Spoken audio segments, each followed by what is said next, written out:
नमस्कार और साक्षी news network और आप सभी का स्वागत है। देश के तमाम राज्यों में निर्धारित समय पर विधानसभा, नगर निगम और पंचायत के चुनाव होते रहते हैं। लगभग सभी चुनाव शांतिपूर्ण ढंग से होते हैं, लेकिन बात जब पश्चिम बंगाल में किसी चुनाव की आती है तो चुनाव से पहले जो हिंसा शुरू होती है वह चुनाव खत्म होने के बाद भी जारी रहती है। सवाल उठता है कि राजनीतिक हिंसा की संस्कृति से आखिर बंगाल को कब मुक्ति मिलेगी। देखा जाए तो वामपंथियों के राज में हिंसा का जो तांडव देखने को मिलता था वह आज भी बरकरार है। बंगाल में सिर्फ सत्ताधारी पार्टी बदली है, राज करने का तरीका वही पुराना वामपंथियों वाला ही चल रहा है। खास बात यह है कि वामपंथियों के जिस आतंक से बंगाल को छुटकारा दिलाने के वादे के साथ ममता बनर्जी सत्ता में आई, उस आतंक को उनकी पार्टी तृणमूल कांग्रेस ने बरकरार रखा है, बल्कि कई मायनों में यह आतंक बढ़ा ही है।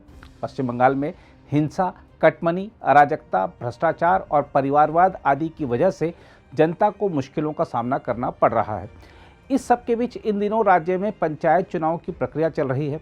इस दौरान हिंसा का जो तांडव यहाँ देखने को मिल रहा है, उससे सवाल उठता है कि क्या राज्य में सरकार नाम की कोई चीज़ है भी या नहीं। हम आपको याद दिला दें कि पश्चिम बंगाल में वर्ष 2018 में हुए पंचायत चुनाव में सरकारी आंकड़ों के अनुसार 20 से अधिक लोग मारे गए थे और सैकड़ों लोग घायल हुए थे।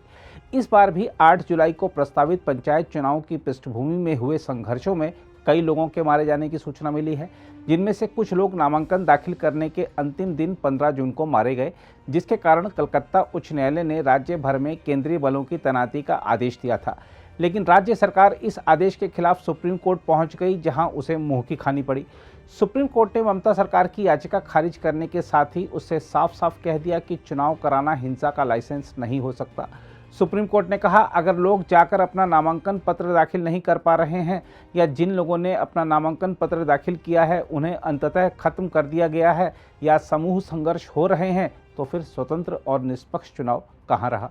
देखा जाए तो पश्चिम बंगाल के मुख्यमंत्री ममता बनर्जी बात तो लोकतंत्र की करती हैं, लेकिन उनके अपने राज्य में लोकतंत्र का हाल यह है कि सैकड़ों की संख्या में विपक्षी दलों के उम्मीदवारों ने पंचायत चुनाव से अपने नाम वापस ले लिए हैं, क्योंकि नामांकन दाखिल करने के बाद से उन्हें धमकी मिल रही थी।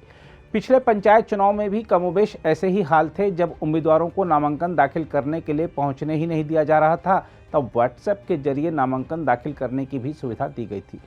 इस सब के बीच ममता बनर्जी पटना में होने वाली विपक्षी दलों की बैठक में भाग लेने जा रही हैं, जहां वह लोकतंत्र को बचाने और मोदी को हटाने का अभियान चलाने के लिए एकत्रित हो रहे बीजेपी विरोधी दलों की बैठक में बड़ी बड़ी बातें भी करेंगी। हो सकता है कि इस बैठक में ममता बनर्जी प्रधानमंत्री पद की अपनी उम्मीदवारी की बात को भी आगे बढ़ाएं, लेकिन ऐसे नेताओं से पूछा जाना चाहिए कि अपने लिए बड़ी भूमिका की तलाश करने से पहले उन्हें यह बताना चाहिए कि क्या वर्तमान की भूमिका के साथ वह न्याय कर पा रहे हैं या नहीं। चुनाव को लोकतंत्र का उत्सव माना गया है, लेकिन आज के बंगाल का सच यह है कि कोई भी चुनाव आने पर जनता के मन में अपनी सुरक्षा को लेकर डर बैठ जाता है। पश्चिम बंगाल में मां, माटी और मानुष के नाम पर सत्ता में आई तृणमूल कांग्रेस को देखना चाहिए कि कैसे चुनावी हिंसा में अपनों के मारे जाने पर माएँ रो रही हैं। हिंसा के चलते बंगाल की माटी बदनाम हो रही है और आम मानुष के जीवन का कोई मोल नहीं रह गया है। यदि आपको यह सब बातें काल्पनिक लग रही हैं तो देखिए कैसे नक्सलवाड़ी क्षेत्र में कुछ लोगों के घर जला दिए गए हैं और हत्या को भी अंजाम दिया गया है। हमारे गांव का जो एक लड़का है, तो वो अपने बेटे को हॉस्पिटल लेके जा रहा था, कुछ प्रॉब्लम था, ठीक है। तो जब आते समय यहाँ पे शायद कुछ धक्का उक्का लग गया होगा किसी से, तो बस वो लोग क्या किया कि उस लड़के को जो है मार के फेंक दिया। ये क्या सही है? अभी तक कातिल क्यों पकड़ा नहीं गया? हमें वो इंसान चाहिए जिसने मारा है।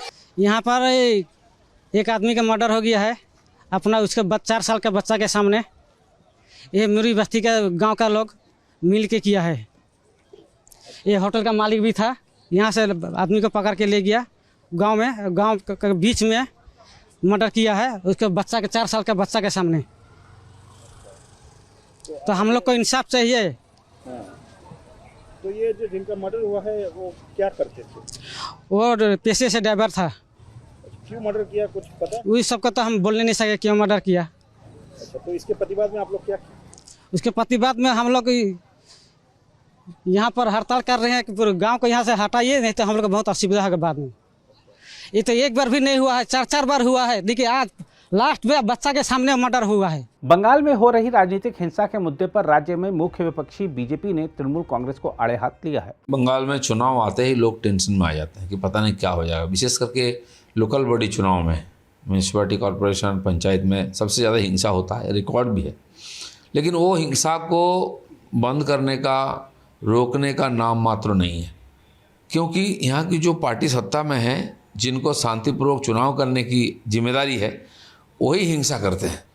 बाकी पार्टी देखिए, सारे विपक्ष की पार्टियाँ, यहाँ तक कि सरकारी जो कर्मचारी जो चुनाव कराने जाएंगे बूथ में, वो भी डिमांड कर रहे हैं कि सेंट्रल फोर्स आए, लेकिन सरकार नहीं चाह रही, पार्टी टीएमसी पार्टी नहीं चाह रही। कोर्ट का जो वर्डिक्ट है उसका अगेंस्ट में उन्होंने सुप्रीम कोर्ट चले गए कि सेंट्रल फोर्स ना आए। लेकिन उल्टा तरफ देखिए, इनके पास पुलिस नहीं है, एक दिन पूरा चुनाव करने के लिए आधा बूथ खाली रहेगा। और जिस प्रकार से हिंसा शुरू हुआ है नॉमिनेशन का पहले दिन से, अब आगे चल के क्या होगा? 5-7 लोगों का डेथ हो गया है नॉमिनेशन में ही। अब चुनाव प्रचार अभी क्या है, जिन लोगों ने नॉमिनेशन किया है विपक्ष का, उनको धमकी दे रहे हैं विड्रॉल के लिए। उनके पार्टी में भी हज़ारों लोग एक्स्ट्रा जो किए हैं नॉमिनेशन, उनको भी धमकी दिया जाए कि तुम विड्रॉ कर लो, तो ज़्यादा हिंसा होगा। तो सरकार, यहाँ की सरकार इतना अनपॉपुलर हो चुकी है, वो जानते हैं कि फ्री फेयर इलेक्शन हो जाएगा तो वो बुरी तरह हारेंगे। इसीलिए किसी भी प्रकार से जीतने के लिए पुलिस बल, गुंडों को लगा करके और चुनाव जीतना चाह रहे हैं, इसलिए सेंट्रल फोर्स को यहाँ आने के लिए रोकने की प्रयास कर रहे हैं। इस प्रकार परिस्थिति महामहिम राज्यपाल जी ने खुद प्रोएक्टिव होकर के इफेक्टेड इलाके में पहुँच रहे हैं। जो हिंसा के शिकार हुए लोग, उनसे मिल रहे हैं, उनके परिवारजनों से मिल रहे हैं। 1-2 जगह गए हैं, और भी कई जगह काफ़ी हिंसा हुआ है, मृत्यु हुआ है, तो वहाँ भी जाने का उनका विचार है, तैयारी चल रही है।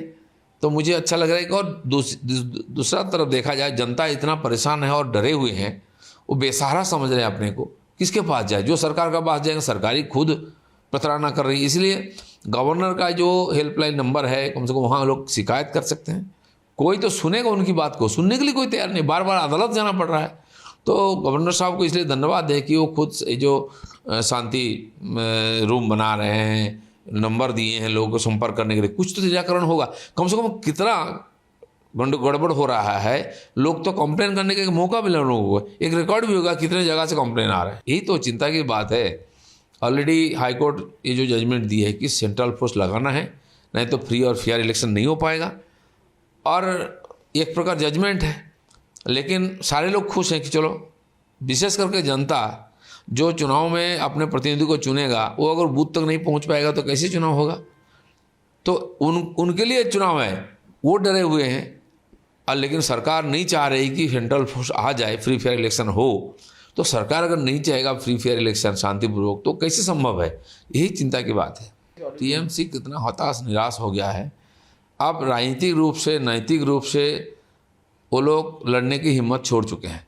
गवर्नर को व्यक्तिगत रूप से इस प्रकार आक्रमण करना, जलील करना, इनकी कल्चर है। प्रधानमंत्री के बारे में आप शब्द बोलना, गृहमंत्री जी के बारे में आप शब्द बोलना, हमारे राष्ट्रीय अध्यक्ष माननीय नड्डा जी के बारे में आप शब्द बोलना, मुख्यमंत्री का ही ये कल्चर है। उनके एक मंत्री अखिल गिरी महामहिम प्रेसिडेंट के बारे में क्या बोले? तो इस प्रकार बार बार अपमानजनक बात करके गणतंत्र को, इस परंपरा को जो धूमिल कर रहे हैं, जो ये कर रहे हैं, ये बड़ी निंदाजनक बात है। इसलिए आप गवर्नर के पीछे सब हाथ धो के पड़ गए हैं कि उनको रोको पहले। इतना डर क्यों है गवर्नर से? गवर्नर तो एक सांविधानिक पद है, वो उसी का आधार पर काम कर रहे हैं। आप जनता के पास जाइए ना, जनता तय करेगा कौन सही है कौन गलत है। व्यक्तिगत रूप से और गवर्नर को गाली देना ये कतई समर्थन योग्य नहीं है, ये हमारे परंपरा के विरोध में है। नहीं देखिए, उनके एमपी बोल रहे हैं उनके 3 लोग मारे गए हैं, लेकिन पुलिस रिपोर्ट में एक भी रिपोर्ट नहीं है, दूसरे पार्टी के लोग भी मारे गए। तो कौन सा सही है? सरकार आपकी है, आप अलग अलग बात करेंगे। एमपी एक प्रकार बोलेंगे, मुख्यमंत्री एक प्रकार बोलेंगे, पुलिस रिपोर्ट दूसरा आएगा। दूसरा है कि गवर्नर का काम तो ही है, जब सरकार फेल हो जाता है तब गवर्नर के पास लोग जाते हैं। बार बार दूसरे पार्टी लोग भी जा रहे हैं, हमारे लोग भी उनको रिपोर्ट करें, क्योंकि वो अभिभावक हैं। तो वो उसको देखते हुए स्पॉट पे जाके लोगों को मिलकर के हिम्मत बढ़ा रहे हैं। ये बहुत खुशी की बात है। इसमें टीएमसी डरा हुआ है। अगर आप भी लेना चाहते हैं देश दुनिया की तमाम जानकारी, तो आज ही सब्सक्राइब करें हमारे चैनल को। साथ ही नीचे दिए बेल आइकन को जरूर दबाएं ताकि हर अपडेट आप तक पहुंच सके।